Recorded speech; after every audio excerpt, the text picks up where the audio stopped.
This is a presentation on dividing radicals, or you can look at it as simplifying radical fractions by Mathematically Marcia.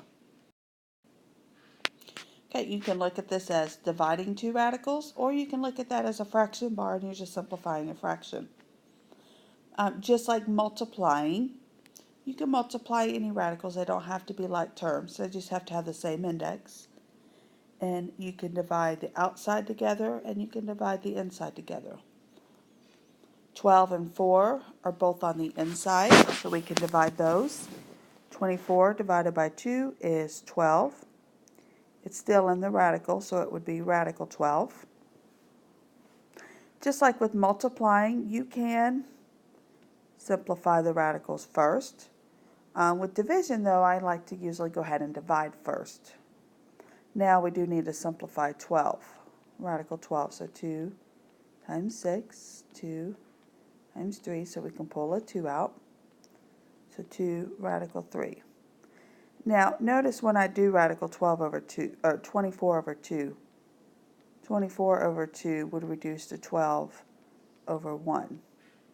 The 1 in the denominator isn't necessary.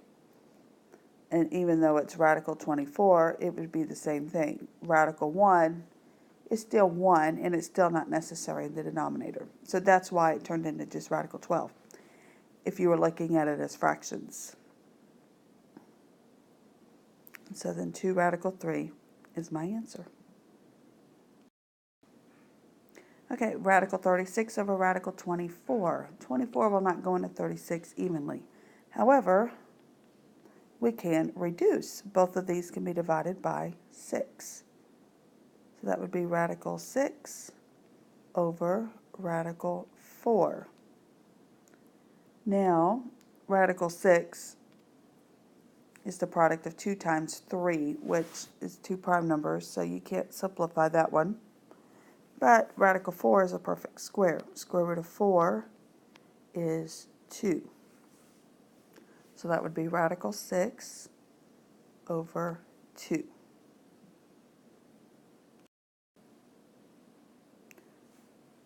Okay,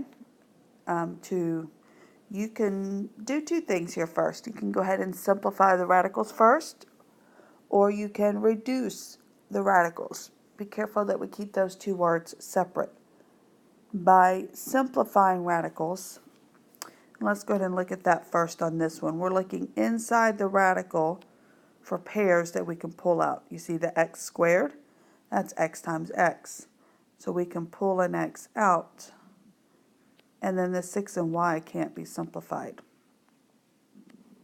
And then on the bottom, 4 is a perfect square. 2 times 2 is 4.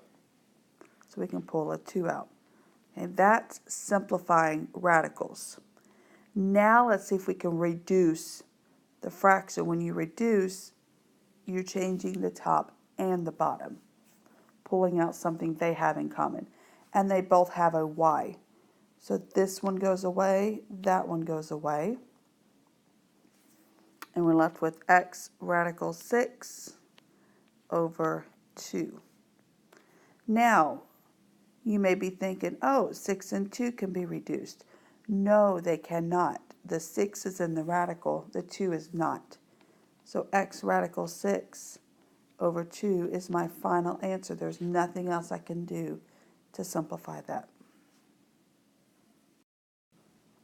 Okay, on this one, again, we can simplify the radicals or reduce the fractions.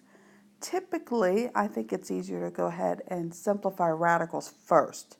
So let's do that. On the top, we have 8x cubed y squared.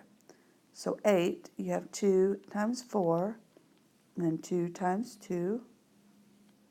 So a 2 can come out, a 2 stays in. And then we have x cubed, which means there's 3 of them. So there's a pair, and there's a leftover. And then you have 2 y's, which is a pair, so the y comes out. So 2xy over 2x. And then on the bottom, 16 is a perfect square. That's 4 times 4. So a 4 comes out, and x stays in. Now, let's see what we can reduce. We have an x inside on the top and bottom, so we can cross those off. We have a 2 and a 4 on the outside, which can be divided by 2. That makes that 1 and that a 2. So on the top, I'm left with xy, radical 2. And on the bottom, I'm just left with a 2. And again, be careful, those 2's cannot be crossed off because one's inside the radical and one's out. So this is my final answer. Okay, this next example, we have radical 2 over radical 24. Again, you can simplify or reduce first. I'm going to go ahead and simplify the radical first. Again, it doesn't matter which one you do first. So 2 goes into 24/12, 2 goes into 12/6, 2 goes into 6/3. It is important that you remember which one you're doing. Simplifying a radical only changes that radical. Reducing the fraction changes the top and the bottom. Okay, so we have a pair of 2's that can come out. So radical 2 obviously can't be simplified. That changes this to 2. That comes out, then we have 2 times 3 left in, which is 6. Now 2 and 6 can both be divided by 2, which makes that 1 and that 3. And then the square root of 1 can always just be changed to 1 over 2 radical 3. Okay, now we have another issue that has to deal with. When simplifying radicals, we can never leave a radical in our denominator. So we have to do what's called rationalizing the denominator, or making the denominator a rational number, meaning no radicals left. So in order to do that, we need to multiply this by radical 3, because radical 3 times radical 3, that's a pair that comes out and makes it just a 3. That cancels the radical. However, if we multiply the denominator by radical 3, we need to multiply the numerator by radical 3 also, because that reduces to 1. So we're really multiplying by 1. We're not changing the value of our expression. We're just changing the look of it. So on the numerator now, 1 times radical 3 is radical 3. And the denominator, radical 3 times radical 3 is actually 3. So we have a 2 times 3. So that gives me radical 3 over 6. Now it's simplified and I'm finished. Okay, here is another one where we can either simplify the radical first or reduce the fraction. Just for consistency in what I've been doing, let's go ahead and simplify the radicals first. Square root of 4 is 2. That's a perfect square. 12. 2 times 6, and then 2 times 3. So we can pull out a 2 and radical 3. Now the 2's can cancel. They both become 1's. So in the numerator we have 1. And then we don't need to put the coefficient of 1. Okay, but now we have a radical in the denominator. So we have to rationalize it. So we multiply by radical 3 over radical 3 again. And that gives me radical 3 over 3.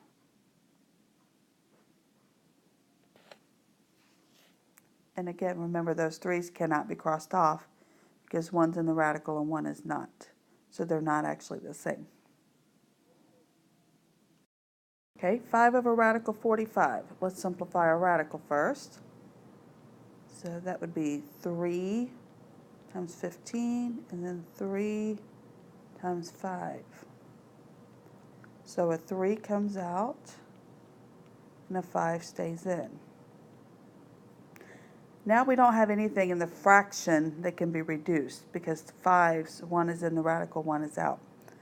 But we do have a radical in our denominator that we have to fix. This time it's a radical 5. So we multiply by radical 5 over radical 5.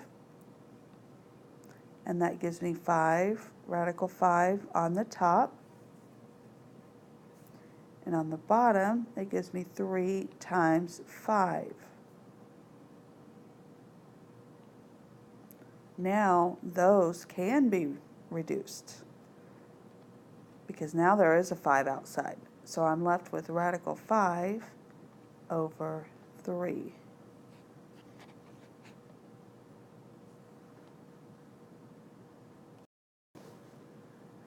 Okay, now let's look at one with the cubed root. Just like multiplying, when you're dividing, the roots, the index does have to be the same in order for you to be able to divide. They don't have to be like radicands, but the index does have to be like. And again, we can either simplify first, simplify the radicals, or we can reduce the fractions first.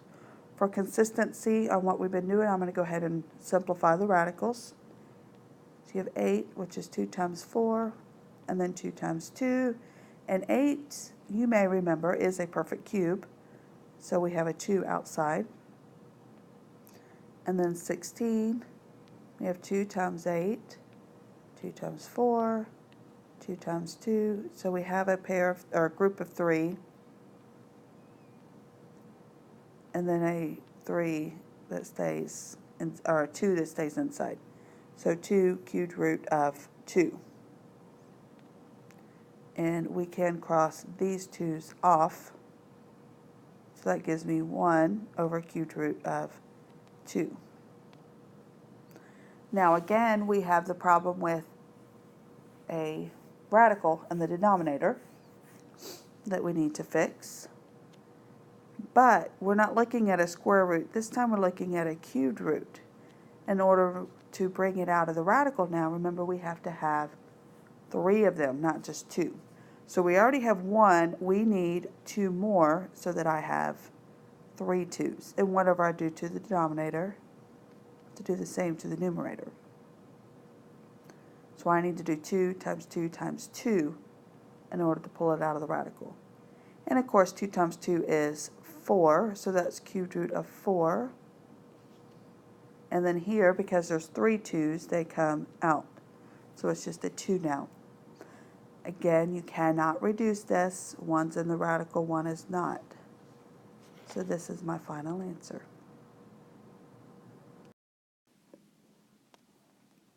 Okay, again, let's go ahead and simplify our radicals first. 4th root of 2 can't be simplified.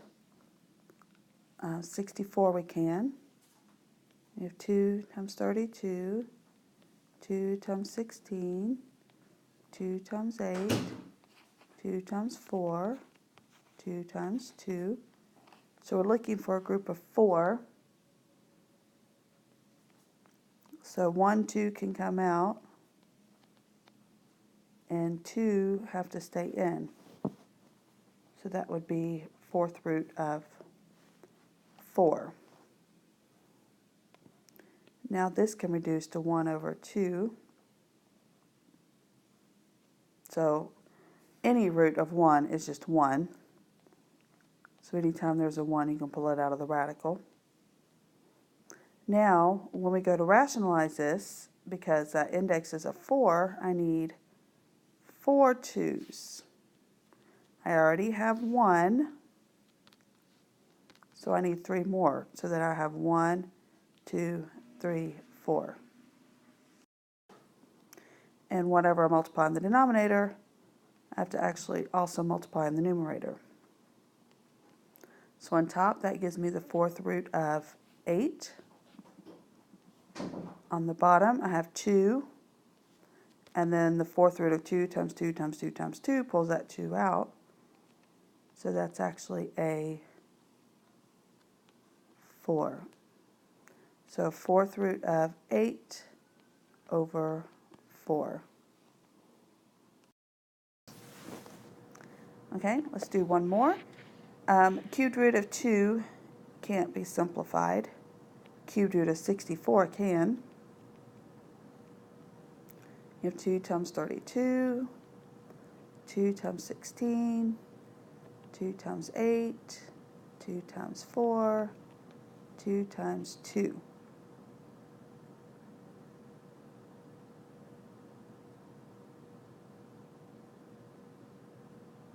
and we're looking for groups of 2. So that would actually be 2 times 2, which is 4. 64 is actually a perfect cube. And then that's actually all we can do. 2 is in the radical, 4 is not, so they can't be simplified. So that's my final answer.